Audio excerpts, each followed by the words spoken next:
Now let's talk soccer. The Hearts of Pine back in action this Saturday to take on Madison Forward FC. This comes after a tough road loss yesterday in Nebraska.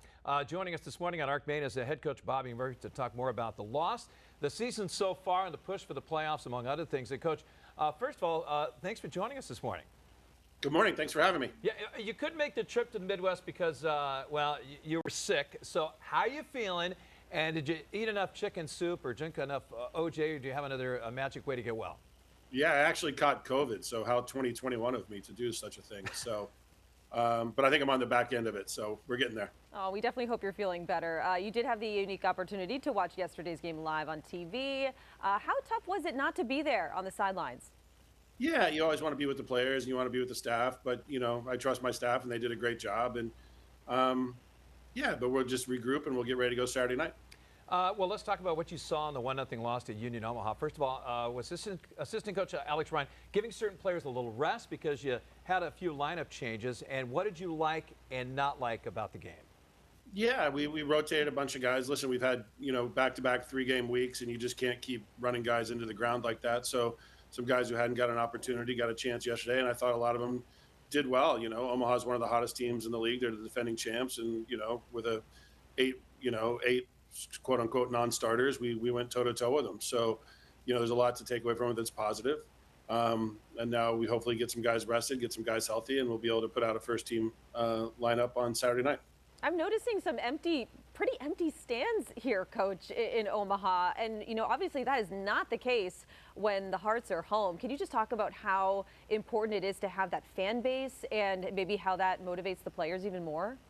Yeah, I think the fans the fan support's been unbelievable this year.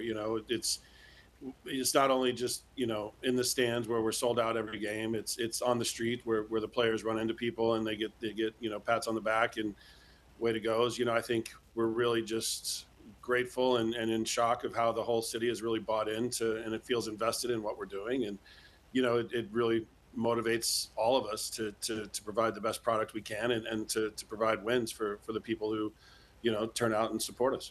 Well, you're back home Saturday night at Fitzpatrick Stadium to take on Madison. There were only 5 games left in the regular season, 4 of them at home. How important is that, especially because you guys had to play on the road a lot because of the beginning of the season, because it's a little too cold here, and also because you were getting the field ready. So how important is getting those 4 out of 5 at home to end the season? Yeah, no, it's always good to be at home. I think what we've kind of tried to make Fitzy a bit of a fortress where people come in and we don't lose, and so I think that'll help us build momentum toward the playoffs. First things first. I think we're 3 points away from clinching a playoff spot, so we'll just get that taken care of first, and then we'll just take each game as they come. And let's check out the current standings in USL 1 and talk about the push for the playoffs. Yeah, just a reminder to our viewers, you get 3 points for a win and 1 point for a tie. One Knoxville is in first with 48 points. Chattanooga in second place with 48. Knoxville holds the tiebreaker, apparently. FC Naples is third with 44. Spokane Velocity is in fourth with 43 points. You guys just 3 points behind them. Talk about how important each and every game is now. Yeah, I mean, I think we've talked about taking these steps incrementally, and the first one's getting in the playoffs. So hopefully we'll achieve that Saturday night, and then we'll try and chase down Spokane to try and get a home playoff game. Because if you're in the top 4, you get a home playoff game. So I think that would be really special for everyone involved if we can have that October night at Fitzy. And right now the Hearts in USL action of 10 wins, 5 losses, and 10 ties. On the field, has the team's performance exceeded your expectations, or are you kind of right where you thought you'd be? No, I think we're where a year ago when I took the job. I think we're where I'd hoped we'd be. But I think the players deserve a lot of credit. They've grown. We have a younger group, and they've grown throughout the course of the year. And really, they're finding their stride at the right time. So, it takes time to create a culture. It takes time to implement ideas, and it takes time for people to buy into those ideas. And all those things are starting to take place, and we're in a really good place, as a group. So we're hoping to push forward here. Coach, the season started way back in, I don't know, the late winter, the early spring with the U.S. Open Cup matches in Lewiston in the bitter cold. I was at one of those. It was brutal. Also some brutal heat over the summer to now the fall. How grueling is the long soccer season for the players and coaching staff? And then you throw into practices as well. Yeah, I mean, it's a grind, but it's, we joke about all the time. We have the best jobs in the world, so we should act like it. We get to do what we love for a living. And so even when it gets hard, we've got to find a way to smile and go out there with a joyful heart and go play. But it can be a grind for sure. These weeks, especially now where the players, played Saturday and they, turn around and leave and then come back and have to turn around and play again. They're long weeks for sure. But, I think we're lucky to be able to do what we do.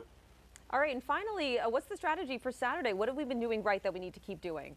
Yeah, I think we want to be us. We want to be on the front foot. We want to press. We want to turn them over in their half. We want to, create moments in transition where we can, hopefully get a goal or two, and really just use the environment and the fans and the way we play to sort of just turn the screw on them and make it really difficult for them to play. And once we have them down, not let them up. One last thing before we say goodbye, Coach. Let's talk about the environment. I've been to a few games, and it's incredible, especially on the opposite side of the field. When you see the fan club out there with their instruments, they have trombones, trumpets, drums, and everything. And they're cheering the whole game. I don't even know how they can talk. They're probably so hoarse. I mean, that's just an incredible atmosphere. It's one of the best in I would say pound for pound is probably the best in the country. You know what I mean? And so you'll have places that have bigger crowds because of MLS sizes and that sort of thing. But I'll put our environment, per capita up against anybody's in the country. It's really unbelievable. And that supporters group, the Dirigo Union, they work really hard to make it that way. They're really selfless in their support of the club. I think they just hit 800 paid members, which is an amazing achievement for them. And so, yeah, it's not lost on us how lucky we are to have such an environment to play in every week. All right. Well, best of luck on Saturday. Thanks for joining us. Thank you very much. Yeah, and All right, we'll see you. And get well soon. Yes. All right, we're trying.